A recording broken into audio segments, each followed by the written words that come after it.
Ladies and gentleman السلام علیکم۔ مجھے بڑی خوشی ہے کہ نوے کنوکیشن کے اندر میں آپ کے پاس حاضر ہوا ہوں، اور سب سے پہلے میں مبارکباد دیتا ہوں سارے طالب علموں کو جو یہاں ہیں اور جو یہاں نہیں ہیں، کہ انہوں نے اپنی زندگی کا ایک بہت بڑا لینڈ مارک کو عبور کیا ہے، پی ایچ ڈی بھی کر لیا۔ اس میں سے آپ میں سے کچھ لوگ اپنی تعلیم جاری رکھیں گے اور کچھ روز پریکٹیکل زندگی میں آئیں گے۔ میں اس کے ساتھ ساتھ آپ کے ادارے کو اپریشیٹ بھی کرنا چاہتا ہوں، مبارکباد دینا چاہتا ہوں جو باتیں میں نے یہاں سنی اور جن سے میں واقف ہوں، کہ آپ کا ادارہ پاکستان کے سارے اداروں کے مقابلے پر نمبر 1 اس کی رینکنگ ہے، اور یہ بڑی محنت سے آتی ہے۔ یہ اس کے اندر اساتذہ کی محنت، ان کا ڈائریکشن، اور جب سے یونیورسٹی بنی ہے، جب سے اس کی انٹلیکچول تعمیرات کے اندر انہوں نے حصہ لیا، اور بڑی اہمیت ہے اس بات کی کہ تعلیم کس انداز سے دی جائے، اس انداز سے دی جائے کہ آپ کا پرفارمنس اچھا ہو، اور رینکنگ صرف ایک کمپیریٹیو رینکنگ ہے دوسرے اداروں کے مقابلے پر۔ جب ایکسلنس آپ حاصل کریں تو اپنے آپ ہی معاملہ آگے جاتا ہے۔ اس میں کچھ چیزوں کا آپ سے ڈائریکٹ تعلق ہے، کچھ چیزوں کا ڈائریکٹ تعلق نہیں ہوگا۔ یقیناً اسٹرکچر کی رینکنگ کے اندر کچھ وزن ہوگا، یقیناً ریسرچ کا ہوگا۔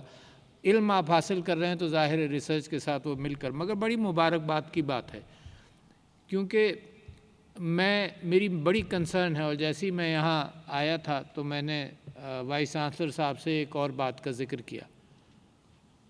میری بڑی کنسرن ہے یہ کہ پاکستان کے اندر تعلیم اور ہائر ایجوکیشن دونوں پر ہمارا فوکس بڑھ رہا ہے اور بڑھتا جا رہا ہے۔ کوئی نہ کوئی معیار ہوگا جس کے بنیاد پر ہم دوسروں سے مقابلہ کر سکیں، اور دنیا کدھر جا رہی ہے اس سے مقابلہ کر لیں۔ میں یہ عرض کیا تھا کہ اگر پاکستان دنیا کا واحد ملک ہوتا تو آپ جس انداز سے بھی چلتے، جو بھی آپ کی پرائرٹیز ہوتی، ممکن ہے یہ پرائرٹی ہوتی کہ ترقی کرنے کی ضرورت نہیں ہے، محبتوں کے ساتھ ایک معاشرہ قائم کیا جائے، یہ بھی کہیں نہ کہیں معاشروں کے اندر اس کا بھی ایک وزن ہوتا ہے۔ مگر جب آپ کی تعداد دنیا کا 5واں بڑا ملک بن جائے، جب دنیا کے حالات خراب ہوتے جائیں، جنگ و جدل بھی ہو، انوائرمنٹ بھی خراب ہو، اور اس کے اوپر دنیا کی توجہ نہیں ہو، اخلاقیات بھی خراب ہوں، تو آپ کے اوپر بہت بڑی ذمہ داری ہے۔ پھر دوسرے کیا کرتے ہیں اس سے توازن کر کے پھر اس سے آگے بھی نکلنا ہے، کیونکہ مجھے پاکستانی قوم پر جو بھروسہ ہے، مجھے پکا یقین ہے کہ اللہ تعالیٰ نے جس راستے سے ہمیں گزارا ہے وہ راستہ ایک مقصد کے ساتھ ہے۔ اس کی سلسلے میں گفتگو میں مختلف جگہوں پر کرتا رہا ہوں، یہاں میں ریپیٹ نہیں کروں گا۔ بس صرف میں یہ سمجھتا ہوں کہ ایک خاص مقصد، ایک خاص منزل کے ساتھ یہ قوم ابھر رہی ہے۔ علامہ اقبال کا ویژن جو تھا، میرے نبی صلی اللہ علیہ وسلم کی ریاست مدینہ کے اعتبار سے، قائد اعظم کی سوچ کے اعتبار سے، یہ ہمارا کلیم کہ جمہوریت کی بنیاد پر یہ شاید واحد ملک ہو جو بنا ہو جہاں ووٹنگ ہوئی کہ پاکستان بنانا چاہتے ہو نہیں، تو بڑی ہماری امیدیں ہی نہیں ہیں، وہ راستے کا ہم تعین کر چکے ہیں۔ تو اس راستے کے اندر جن لوگوں کی ضرورت ہے اس راستہ بنانے کے اندر، وہ ہے انٹلیکچول راستہ۔ فزیکل راستہ بھی ہے مگر انٹلیکچول راستہ بڑا، جو اگر قائد اعظم یونیورسٹی کے اندر ایک رینکنگ میں یہ اوپر آئی ہے تو یہ انٹلیکچول راستہ اس کے اندر بڑا ہے۔ تو تعلیم کے اندر اور ہائر ایجوکیشن کے اندر یہ راستہ اپنانا ہے، مگر کمپیریٹیو ڈسکشن میں آپ کے سامنے کر لوں، جو میں آج کل سب وائس چانسلر سے بھی بات کر رہا ہوں، ہر اعتبار سے میری پریشانی بڑھ گئی۔ وہ کیسے بڑھ گئی؟ وہ ایسے بڑھ گئی کہ جب یہاں کے فگرز میں نے دیکھے تو پاکستان کے اندر جو انٹرمیڈیٹ کر آپ جیسے گریجویٹس ہائر ایجوکیشن میں جاتے ہیں، ان کی فیسلٹیز کے اعتبار سے صرف 9-10% ہائر ایجوکیشن میں جا سکتے ہیں۔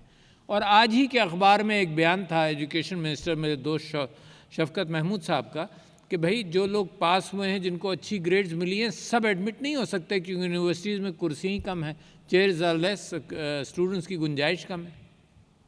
اور جب میں مقابلہ کرتا ہوں، دیکھیے بڑی اہم بات ہے بچوں، آپ کے لیے جو گریجویٹ کر رہے ہیں اور جو پلاننگ کر رہے ہیں، دونوں کے لیے بڑی اہم بات ہے۔ 9 سے 10% لوگ ہماری ہائر ایجوکیشن میں جا رہے ہیں، جو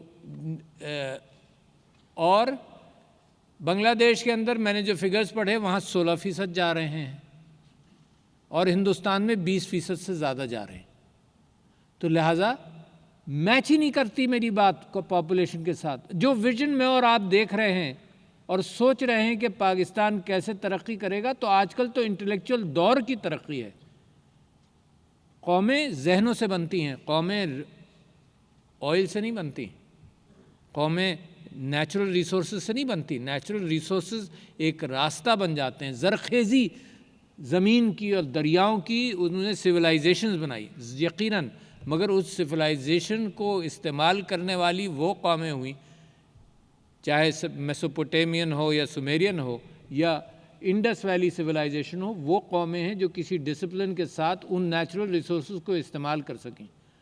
اور آپ کو موہنجودارو کے سلسلے میں بتایا میں نے ایک اور محفل میں بھی کہ موہنجودارو بالکل پرامن 5000 سال پہلے کی بات ہے اور آباد ہوا، اور وہاں کوئی ہتھیار آپ کو نہیں ملے گا، کہیں بھی کوئی چیز نہیں، آباد ہوا، کسی حملے کی کوئی نشانی نہیں ہے.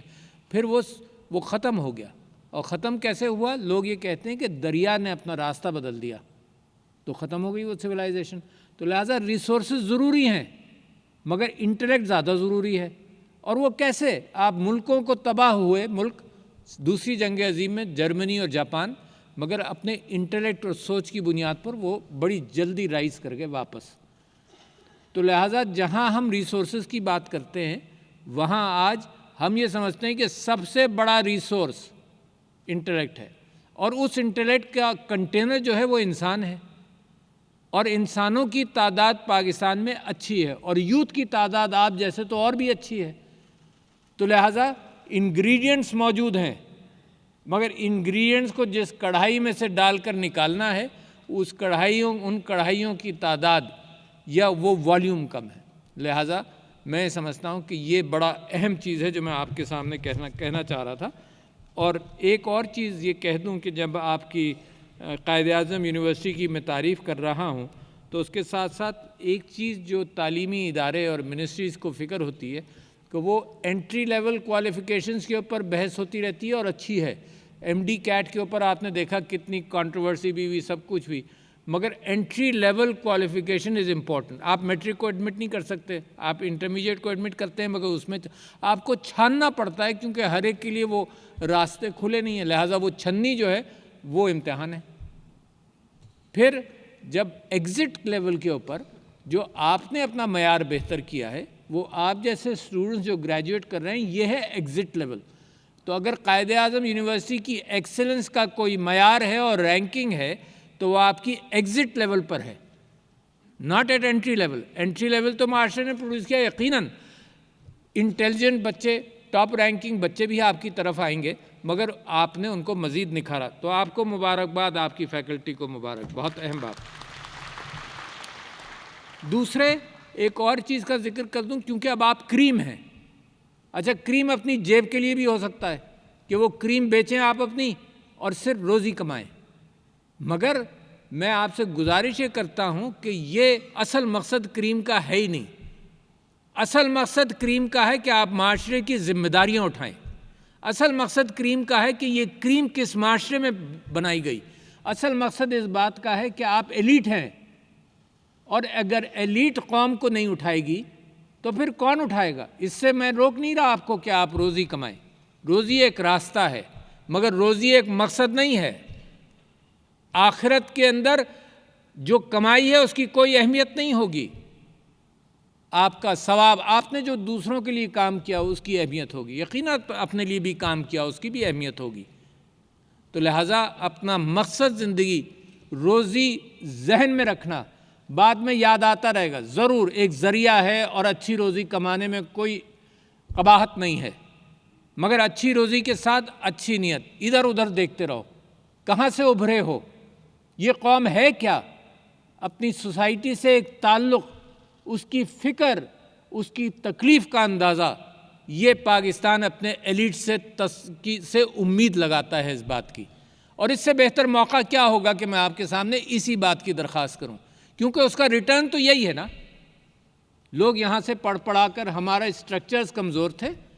ہم نے 70 80 اور 90 کی دہائی میں لوگوں کو ڈاکٹر بنائے, انجینئر بنائے, اپنے یہاں ہم رکھ ہی نہیں سکتے تھے. وہ بیچارے روزی کی تلاش میں باہر چلے گئے. اس میں سے اب بھی ان کا دل پاکستان کے ساتھ لگا رہے گا, مگر ان کا 90% ان کا آؤٹ پٹ ہم نے دوسری قوموں کے لیے وقف کر دیا.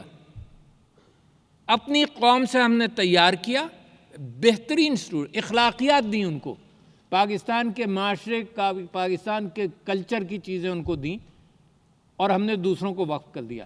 اب وہ زمانہ نہیں ہے. اب ہم چاہتے ہیں کہ ضرور آپ باہر کام کریں, ضرور آپ کمائی کریں, سب کچھ یہاں رہ کر بھی بہت کچھ ہو سکتا ہے. تو اب we are not looking to export people, we are looking towards building our country with you people. یہ ہمارے لیے سب سے اہم چیز ہے. تو روزی کمائیں. اس کے ساتھ ساتھ میں ایک اور چیز پر خوشی ہوئی مجھے آپ کی بات سن کر وائس چانسلر صاحب, کہ آپ نے یہ فرمایا کہ یہاں کامیاب جوان کے حوالے سے بھی, اور آپ نے مارکیٹ کے ساتھ بھی لنک کیا, کیونکہ یہ بچے, یہ لوگ جن کو آپ نے تیار کیا, یہ کل مارکیٹ میں جائیں گے. لہٰذا دو چیزیں ہیں جو پاکستان کے اندر ابھی بھی تھوڑی سی پرابلمیٹک ہیں. ایک پرابلم یہ ہے کہ ہم مارکیٹ کے لیے تیار نہیں کرتے, اور میرا غم بڑا سخت ہے اس معاملے میں. میں جب آیا, مجھے جب ذمہ داری دی گئی صدارت کی, تو میں نے ایک مضمون لکھا کہ کمپیوٹنگ اور آرٹیفیشل انٹیلیجنس میں پاکستان کا مقام کیا ہونا چاہیے. جب مجھے جو اسٹیٹسٹکس ملی وہ یہ ملی کہ ہم 26-27 ہزار لوگوں کو ٹرین کرتے ہیں آئی ٹی سیکٹر میں, اور مارکیٹ یہ کہتی ہے کہ اس میں سے 2-3 ہزار ہم امپلوائے کر سکتے ہیں, باقیوں کو ہم مارکیٹ کے لیے 3 سے لے کر 6 مہینے تک مزید ٹرین کرنا پڑتا ہے. تو لہٰذا کچھ انسٹیٹیوشنز کے اندر یہ ہوا کہ جو مارکیٹ چاہتی ہے وہ آپ پروڈیوس اگر نہیں کر رہے, تو کچھ انسٹیٹیوشنز نے مارکیٹ کے ساتھ چلنے کی کوشش کی. اس میں قائد اعظم یونیورسٹی یقیناً ہوگی, مگر ابھی تک وہی کیفیت ہے کہ 26-27 ہزار I T graduates and only 3 or 4 thousand directly employable. تو لہٰذا جب سے میرے اوپر کافی یونیورسٹیز کی ذمہ داری بھی ہے, اور ہائر ایجوکیشن میرے ساتھ اچھا مل کر کام کرتی ہے, میرے دوست شفقت محمود صاحب کے ساتھ ہماری پوری آہنگی ہے, تو لہٰذا میں بار بار یہی انسسٹ کرتا ہوں کہ market related production Pakistan needs that today. Pakistan فلسفی بھی پروڈیوس کر سکتا ہے, کرتا رہے گا, مگر ایپلیکیبل سائنسز کی اس وقت ضرورت ہے. سوشیالوجی کے اعتبار سے بھی بہت سارے اچھے گریجویٹس پروڈیوس کرے گا, وہاں بھی ضرورت ہے.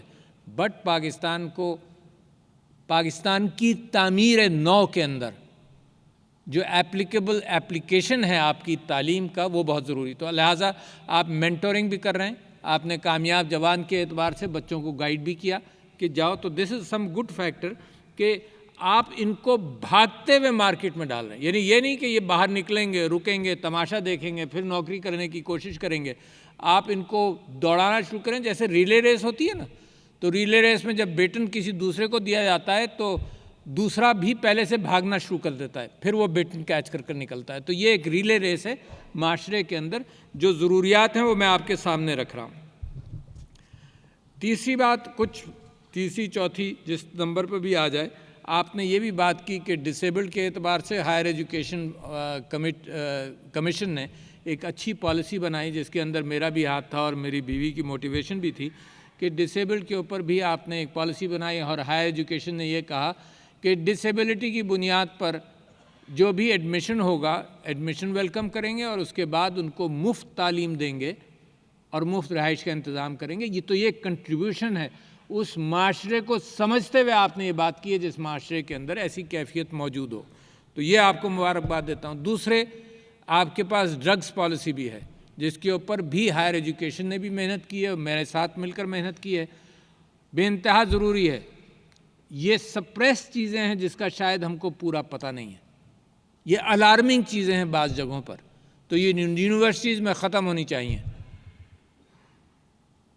ممالک پریشان ہیں, کھربوں ڈالر اس کے اوپر خرچ کر کر دنیا کے اندر یہ چیزیں, ان کا استعمال بڑھتا جا رہا ہے. پاکستان یہ افورڈ بھی نہیں کر سکتا. پہلے بھی تھا, آپ کو یاد ہے, دنیا نے, انگلستان نے چائنا کے اوپر اوپیم وار کی کہ تم افیون خریدو, ہم بنا رہے ہیں, تم خریدتے کیوں نہیں ہو. تو دنیا کی مورالٹیز بہت بڑھتی گئی ہیں، مگر اس وقت دنیا چاہتا ہے کہ اس سے دور رہے. بہت اہم بات. تیسری بات، مجھے خوشی ہوئی کہ یہاں خواتین زیادہ تھیں جن کو گولڈ میڈلز مل رہے تھے. مبارک ہو آپ کو. ہر جگہ یہی نظر آتا ہے. تو بہت اچھی بات ہے، مگر یہ ہر جگہ نظر آتا ہے. مگر ہائر پروفیشنز کے اندر اور کام کے اندر پھر وہ کم ہو جاتی ہیں، اور یہ ایک نیچرل فینامنن ہے.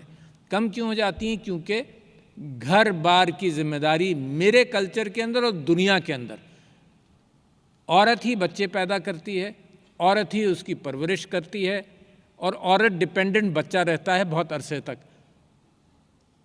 تو لہٰذا اس کا وہ مقام جو ہے وہ اہمیت رکھے گا. مستقبل کی جنریشن عورت ہی تیار کرے گی. تعلیم یافتہ عورت اس کو مورالٹی اور بہت ساری چیزوں سے آگہی دے سکتی ہے، مگر یہ چیزیں بعض تعلیم کے ساتھ ضروری نہیں ہیں. دیکھ، بعض اقدار جو ہیں وہ معاشروں کے اندر بغیر تعلیم کے بھی انصاف کا تقاضا، ان پڑھ لوگ بھی انصاف کے تقاضوں کو امپلیمنٹ کر سکتے ہیں، مگر پڑھے لکھوں کے اندر ہم امید کرتے ہیں کہ زیادہ کریں گے. دو بچوں میں لڑائی ہو جاتی ہے اگر ایک کو کوئی ایک کھلونا دیں اور دوسرے کو دو دیں. تو اللہ تعالیٰ نے بہت ساری چیزیں انسانی جسم کے اندر اور انسانی عقل کے اندر ان فیکلٹیز کے اندر رکھی ہوئی ہیں. تو ہماری یہ خواہش ہونی چاہیے معاشرے کی کہ یہ لڑکیاں جب پروفیشنز میں جائیں، یا پروفیشن تو ہو گیا، جب آپ نے بی ایس کر لیا اور ایم ایس کر لیا اور پی ایچ ڈی کر لیا، آپ کا پروفیشن ہو گیا، تو پروفیشن میں تو آپ آ گئی ہیں. تو لہٰذا اس کا اہتمام کلچر، سوسائٹی اور حکومت کرے کہ یہ اپنے کام کے اندر انٹرپشنز کے باوجود جابز کوئی ایسے کریٹ کریں جو وقت کو محدود کر کر بھی پارٹ ٹائم جابز کو انکریج کریں، مگر یہ جس کے اوپر اتنا انویسٹمنٹ ہوا ہو اس عورت کے اوپر، یہ ضائع نہ ہو. بڑا انویسٹمنٹ ہوتا ہے. یعنی مجھے یہ معلوم ہے کہ جو ڈاکٹر بنتی ہیں اس کے اندر سے 50% یا 60-70% پروفیشن چھوڑ دیتی ہیں ہمیشہ کے لیے، اور اپنے خاندان کی پرورش کرتی ہیں. What a waste of intellect in that. یعنی اگر ان کو صرف خاندان کے لیے گریجویٹ کرنا تھا تو ممکن ہے وہ ڈاکٹری کا جو علم ہے وہ تو ضائع گیا نا. اس کے اندر قوم نے انویسٹ کیا، اس کے اندر استادوں نے انویسٹ کیا، اس کے اندر مریضوں نے انویسٹ کیا. تو اس کی ہمیں کلچر اور معاشرہ اور حکومت تینوں کو ایک پیراڈائم شفٹ کرنا پڑے گا کہ پاکستان وہ بڑا مسلمان ملک ہو جس کے اندر اپنے کلچر سے اور اپنے مذہب سے ہٹے بغیر اس بات کا اہتمام کیا جائے کہ عورت کے لیے سیف معاشرہ ہو، پبلک سپیسز بڑھیں اور ان کی امپلائمنٹ ہو. اور قائد اعظم نے پہلے کہا، 70 سال پہلے کی بات ہے کہ انہوں نے کہا without women there can be no progress. And we insist that without women there can be no progress. But employment ratios دیکھیں، تعلیم کے اندر دیکھیں، کلچر کے اندر بچیوں کو تعلیم دینے سے گریز کر لیا جاتا ہے، مگر کچھ جگہوں پر اس بات کا امکان ہے کہ گریز اس لیے کر لیا جائے کہ سیفٹی اور سیکیورٹی سے ماں باپ پریشان ہوں. تو لہٰذا سائملٹینیسلی یہ باتیں چلنی چاہیے. اب میں آپ سے ایک اور بات یہ کروں کہ فائنانس کا آپ نے ذکر کیا، تو وہ فی الحال مجھے لگتا ہے ایسے ہے کہ فائنانس کی قلت ہے تو آپ بھوکے شیر کی طرح کام کر رہے ہیں. مگر آپ کی بات اپنی جگہ درست ہے کہ انویسٹ کرنا چاہیے. اچھا، ایجوکیشن ایکسپینسو ہے.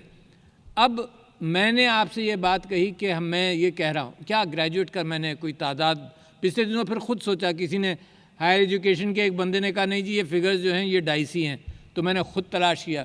خود تلاش کر جناب میں نے کیا دیکھا کہ آئی ٹی سیکٹر کے اندر انڈیا میں 8 لاکھ گریجویٹس پروڈیوس ہوتے ہیں. And compare that to Pakistan ہم 26,000 پروڈیوس کر رہے ہیں. 8 لاکھ پروڈیوس ہوتے ہیں. ٹوٹل نمبر آف انجینئرنگ یہ وہ سب گریجویٹ انجینئرنگ سائٹ پر total number of engineering graduates et cetera سب ملا لیں تو 20 لاکھ پروڈیوس ہوتے ہیں. تو نمبرز کے اندر آپ مقابلہ کس کا کریں؟ دنیا میں مقابلہ میں نہیں کہہ رہا ہوں، اپنے قوم کا کے حالات بہتر کرنے کے لیے نمبرز بڑھنے چاہیے. اچھا، نمبرز بڑھنے کے لیے 2 پرابلمز ہیں. ایک پہلا پرابلم یہ ہے کہ جی ہم یونیورسٹی بڑھانے کے لیے پیسے چاہیے. بھئی ڈبل کر دیں. آپ کے کتنے گریجویٹس ہیں سر آج کل؟ ہمارے پاس سر ایئرلی تقریباً 4,000 گریجویٹس. اچھا، اگر 4,000 کو آپ ڈبل کریں گے نا تو انفراسٹرکچر بھی چاہیے، استاد بھی چاہیے، سب کچھ ایکسپینسز بھی چاہیے. تو اگر 8 لاکھ تک ہم نے 8 لاکھ، چلو ہم 2 لاکھ تک پہنچ جائیں in proportion to our population difference between India and Pakistan. اگر آپ 2 لاکھ تک بھی پہنچے تو 10 ٹائمز آپ کو بڑھانا پڑے گا، اور 10 سال آپ کو لگیں گے. دنیا آپ کے کہاں سے کہاں چلی گئی جب آپ یہاں پہنچے. وہ میرا ایکلیز پیراڈاکس جو سقراط نے سب سے پہلے اس کی کتاب کے اندر، ارسطو کی وہ سقراط کی کتابوں کے اندر آیا کہ وہ پیراڈاکس کے جناب وہ کچھوا اور جو ایکلیز ہے اگر اس کی ریس ہو تو میتھمیٹیکلی وہ ایکلیز جیت ہی نہیں سکتا.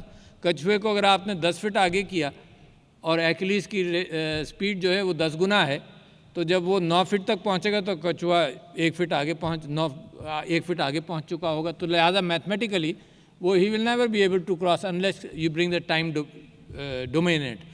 تو یہ جو کیفیت ہے کہ آپ اسٹوڈنٹس بڑھائیں گے تو یہ 10 سال میں جب آپ وہاں پہنچیں گے تو وہ اور معاملہ آگے جا چکا ہوگا. تو لہٰذا میں کیا پروپوز کر رہا ہوں؟ میں یہ پروپوز کر رہا ہوں کہ اس کو کاؤنٹر کرنے کے حوالے سے ورچوئل کمپوننٹ آف ایجوکیشن جب بڑھایا جائے تو اس بات کا امکان ہے کہ فزیکل کمپوننٹ کی اور فزیکل فیسلٹی کے اندر دگنے یا تگنے virtual component of composition of studies بڑھ جائیں تو اسی طرح سے شاگرد بڑھ سکتے ہیں. تو یہ میری درخواست ہے، اس کو ذرا دیکھیں. میں آپ سے انشاءاللہ قائد اعظم یونیورسٹی سے مخصوص وعدہ یہ کرتا ہوں کہ 2-3 سال میں اس کو ویژن بنا کر let's discuss that with every university. میں ہر یونیورسٹی کے ساتھ یہ بات کرنا چاہتا ہوں. مگر میرے ملک پر اور آپ کے اوپر میں اس کو کہتا ہوں کہ طارق بن زیاد مومنٹ ہے. طارق بن زیاد مومنٹ یہ ہے کہ آپ کو پیراڈائم شفٹ کرنا پڑے گا، اپنی سوچ بدلنی پڑے گی. یعنی یہ فیکٹر جو ٹولز ہیں وہ بالکل ڈیفرنٹ ہیں. یہ فیکٹر کہ آپ نے یہ نکال دیا کہ جی ہم نے کشتیاں جلا دی ہم واپس نہیں جائیں گے، this is just a psychological factor. اس کا فزیکل سچویشن سے کوئی تعلق نہیں ہے. تو لہٰذا جو میں تبدیلی کی بات کرتا ہوں تو یہاں پر تبدیلی ہوتی ہے. تو یہ طارق بن زیاد مومنٹ ہے کیونکہ پاکستان اچانک وہ خواب دیکھنے لگا ہے. اللہ کا احسان ہے کہ پاکستان ایک ترقی یافتہ ملک بڑی تیزی سے بنے گا، اور ہم اپنی اخلاقی فاؤنڈیشن کو بھی مضبوط کر رہے ہیں اس کے ساتھ ساتھ. کیونکہ دنیا کے اندر جو ظلم اور زیادتی ہم نے پچھلی صدی کے اندر بھی دیکھی ہے، یہ انسانیت اس بات کو گوارا نہیں کر سکتی. مگر اس کی بات میں بعد میں کروں گا. میں فی الحال یہ بات کر دوں آپ سے کہ میں بات کر رہا تھا علم کے اعتبار سے. تو ڈیٹا آپ نے سنا ہوگا کہ data is the new oil. اچھا، ڈیٹا تو آپ کی نظروں میں بھی تھا نا. ڈیٹا آپ کی رجسٹری بھی تھی، آپ جو دیکھتے ہیں وہ بھی ڈیٹا ہے، اور ہم اینالائز بھی کرتے ہیں اس ڈیٹا کو. اور ڈیٹا انارمسلی بڑھ رہا ہے. جو آپ کا ڈیٹا آپ کے ذہن میں ہے، 90% of what you so and what you read بھول گئے. میں تو بھول گیا. اور مجھے ہمیشہ یاد تھا جب میں امتحان کی تیاری کرتا تھا کہ جتنا میں پڑھتا ہوں جس دن امتحان دینے بیٹھتا ہوں اس دن مجھے 70%، 80%، 90% یاد ہوتا ہے. اور جو اسٹوڈنٹ زیادہ ریممبر کر لیتے ہیں وہی کامیاب ہوتے ہیں. تو اس وقت دنیا میں تو آپ سے کہیں زیادہ ڈیٹا ہے. The sensors which were your eyes and which were your ears and which was your touch، اس سینسر کے مقابلوں میں لاکھوں سینسرز ہیں، کروڑوں کیمراز ہیں. تو ڈیٹا بہت ہے. تو انسان اپنے دماغ میں کیا کرتا تھا؟ ڈیٹا کو اینالائز کرتا تھا. آئل بہت پڑا ہو بیکار ہے انلیس وہ مشین میں جائے. تو اس وقت علم انسان کا اتنا ہے، ڈیٹا اتنا ہے، جو موجودہ طاقتیں بھی اس کو اینالائز کر نہیں پا رہی. لہٰذا وہ بھوکے ہیں کہ پاکستان سے اگر ان کو فزیکل انپٹ مل جائے ایسے لوگوں کا، دنیا تیار ہے اس وقت آپ کو رکھنے کے لیے، آپ کو امپلوائے کرنے کے لیے. And one incident I must narrate کہ جب میں ایکس پرائم منسٹر جاپان سے ملا انتھرونمنٹ سیریمنی کے وقت، تو انہوں نے کہا جی آپ کے پاس 1 لاکھ گریجویٹس ہیں، مجھے 1 لاکھ آج چاہیے. اتنی بھوک ہے اس ڈیٹا کو اینالائز کرنے کے لیے. تو لہٰذا ہم تو اپنا کام کریں. تو لہٰذا میں یہ سمجھتا ہوں اب تعلیم کا بھی انداز بدلے گا، کنٹینرز بدلیں گے. آپ نے یہ بحث تو اب سننی شروع کر دی نا کہ میں یاد کیوں کروں؟ جب میں گوگل کے ذریعے ہر چیز پر پہنچ سکتا ہوں تو میں یاد کیوں کروں؟ میرا ڈیٹا بیس تو ذہن کے اندر یاد اس لیے کیا جاتا تھا کہ کوئی ڈیٹا بیس نہیں، ہر وقت میں 20 کتابیں لے کر چلوں یا 50 کتابیں لے کر چلوں، تو ذہن میں آدمی یاد کرتا تھا کہ اس کا جب ضرورت پڑے گی تو میں اسے انالائز کر لوں گا، تو میں یاد کیوں کروں؟ بہت عرصہ یہ ہوا دنیا کے اندر کہ کیلکولیٹر تم نہیں لاؤ امتحان کے اندر. کیوں؟ اس لیے کہ وہ جو مینٹل لاجیکل سرکٹس ہیں ان کے لیے تم خود ہی کرو. پھر پتہ یہ چلا کہ نہیں، اس سے بڑا ریچ بن جائے گا اگر کیلکولیٹر بھی لیا ہے، اس کو ٹارگٹ بڑے دے دو. تو بیسیکلی جو آپ نے علم حاصل کیا وہ mental logical circuit plus memory, دونوں کا کمبینیشن ہے ہر ذہن جو یہاں بیٹھا ہے. Memory of knowledge and mental logical circuit to how to apply this. جیسے میڈیسن میں کہتے ہیں ڈفرینشیل ڈائگنوسس، کہ بھئی سب کچھ پتہ ہے، بخار ہے، بخار کے ساتھ اور کیا چیزیں، تو آپ بیماری کا تعین الگ الگ کر لیں. اب زمانہ بدل رہا ہے جناب، آپ کی میموری کا جو کنٹینر یہاں پہ تھا اس سے زیادہ بڑا میموری کا کنٹینر آپ کی ایکسیس میں ہے. تو لہٰذا اب تعلیم کا معیار یہ ہوگا کہ راستہ دکھائیں گے استاد لاجیکل سرکٹس آپ کے پختہ کرنے کے لیے. Memory knowledge is there in your access somehow. ابھی تو کمپیوٹر کے ذریعے آپ کرتے ہیں، there will be a time when directly you will be able to access your computer without the database, without actually typing on something. زمانہ بدل رہا ہے. میں اس راستے پہ جاؤں گا تو گھنٹوں آپ سے بات کر سکتا ہوں، مگر میں آپ سے یہ بات کہہ رہا ہوں کہ یہی چیز اب آپ کی تعلیم میں آنا چاہیے کہ دروازہ کھولنا سکھائیں. ان کو سکھایا ہے آپ نے، ابھی بھی سکھایا ہے، مگر ان کو یہ اور اندازہ ہو جائے کہ ان کی زندگی کا فیوچر یہی ہے کہ جس کمرے میں جائیں گے 20 دروازے اور نظر آئیں گے. تو دروازہ کھولنا سکھائیں، خود یہ تعلیم حاصل کرنے لگیں. اور آخری چیز جناب میں آپ سے یہ کہنا چاہتا ہوں کہ بڑی اہم ہے، اور جس کے اندر 2-3 چیزیں میں کہتا ہوں. ایک تو یہ کہ آج کل میں ہر جگہ پر، چاہے پارلیمنٹ ہو، چاہے کوئی بھی محفل ہو، چاہے آپ لوگ ہوں، میں وہاں پر اس بات کا ذکر کرتا ہوں کہ پاکستان جو اگر دنیا کا لیڈر انشاءاللہ بنے گا تو وہ اس بنیاد پر بنے گا کہ ہم نے اپنی اخلاقیات کو مستحکم کیا. جب میں ایکسپورٹر سے بات کرتا ہوں یا بزنس مین سے بات کرتا ہوں تو میں کہتا ہوں تمہارا جو برانڈ پاکستان ہے وہ دیانتداری کی بنیاد پر ہونا چاہیے. جب میں آپ سے بات کرتا ہوں تو وہ جو برانڈ پاکستان ہے وہ پہلا تو علم آپ حاصل کر رہے ہیں، مگر جو اخلاقیات جو دنیا کے اندر نہیں ہیں، جس کی بنیاد پر ظلم ہوتا ہے، جس بنیاد پر فیک نیوز چلتا ہے، اس کو ایسیس کرنا اگر پاکستانی قوم سیکھ لے، 2 چیزیں سیکھ لے بس، جو میں آپ سے کہنا چاہتا ہوں. ایک، غیبت، جو اس وقت سوشل ٹولز کے اندر بے انتہا ہے. غیبت وہ ہے جو آؤٹ آف کانٹیکسٹ، میڈیا نے یہ سیکھ لیا، میڈیا اس سے پیچھے نہیں ہٹے گا کہ آؤٹ آف کانٹیکسٹ گفتگو. میڈیا نے سیکھ لیا کہ ہیڈ لائن کس چیز سے بنتی ہے. میڈیا کو یہ پتہ ہے کہ جرم اسلام آباد میں اگر ایک قتل ہو جائے اس کی بہت زیادہ اہمیت ہے بمقابلے 10,000 نیکیاں جو اسلام آباد میں ہمدردی کی بنیاد پر کی گئی ہیں. لہٰذا میں اور آپ اسی طرح سے پرائمڈ رہیں گے. آپ ایک پرسکون ڈائریکشن کے ساتھ اس میں وزن کرنا سیکھیں. فیک نیوز کا یلغار ہے دنیا میں، یعنی انڈین الیکشن کے اندر اسٹڈی ہوئی کہ 70% نیوز جو الیکشن میں لوگوں نے ایکسچینج کیا ان ایپس کے اوپر وہ فیک تھا. امریکہ کے اندر وہ کہتے ہیں کہ مائنڈ انفلوئنس کیا گیا، اس ٹائپ کی انفارمیشن فیڈ کی گئی جو ووٹر بیچ میں تھا یا ٹلٹڈ تھا تھوڑی دوسری طرف، اس کو اپنی طرف لانے کے لیے. تو اس وقت انٹیلیجنٹ نیشنز وہ ہوں گی جو اس کے درمیان فرق کر سکیں. تو میں آپ سے یہ گزارش کرتا ہوں کہ اپنی زندگی کے اندر ایک تو یہ فرق پیدا کر سکیں کہ غیبت اور فیک نیوز سے. اس کے اندر میں قرآن کی آیات موجود ہیں فاسق کی خبر کے حوالے سے اور غیبت کے حوالے سے، میں اس میں وضاحت نہیں کروں گا، آپ کے پاس علم کا ذخیرہ ہے کہ اس کے اندر دیکھیں. تو پاکستان نے اگر ترقی کرنی ہے تو موریلٹی اس وقت دنیا کی ضرورت ہے. دنیا میں آپ موریلٹی کا آپ حال دیکھیں، یہ کشمیر کا معاملہ نہ حل ہونا، صرف پیسے کی اہمیت ہے. تو جو میں نے پہلے آپ سے انفرادی طور پر بات کی کہ پیسہ کمائیے ضرور مگر وہ مقصد نہیں ہے، وہ میں قوموں کے اوپر بھی وہ بات کا تعین کرنا چاہتا ہوں کہ پیسہ اگر مقصد ہو تو دنیا میں انصاف نہیں ہوگا، ظلم ہوگا۔ اگر فیک نیوز کے ذریعے ظلم کرنا ہوگا تو عراق کے اندر ویپنز آف ماس ڈسٹرکشن کے فیک نیوز کے ساتھ لاکھوں کروڑوں لوگ مشرق وسطیٰ کے اندر ڈسٹرائے بھی ہوئے اور خراب بھی ہوئے۔ تو لہٰذا میں جب آپ کے سامنے یہ گفتگو کرتا ہوں تو اس امید کے ساتھ کرتا ہوں کہ یہ پیغام جو ہے اسی کو ہر دل عزیز اپنے لیے تو بنا لیجئے، اپنے ماں باپ کی خدمت کیجئے، اپنے معاشرے کی خدمت کیجئے۔ جو سکون آپ کو اس میں ملے گا وہ آپ کے مزید معیشت کے راستوں کو بھی کھولے گا۔ تو ان چند باتوں کے ساتھ میں آپ کا مشکور ہوں، بہت شکریہ۔ السلام علیکم۔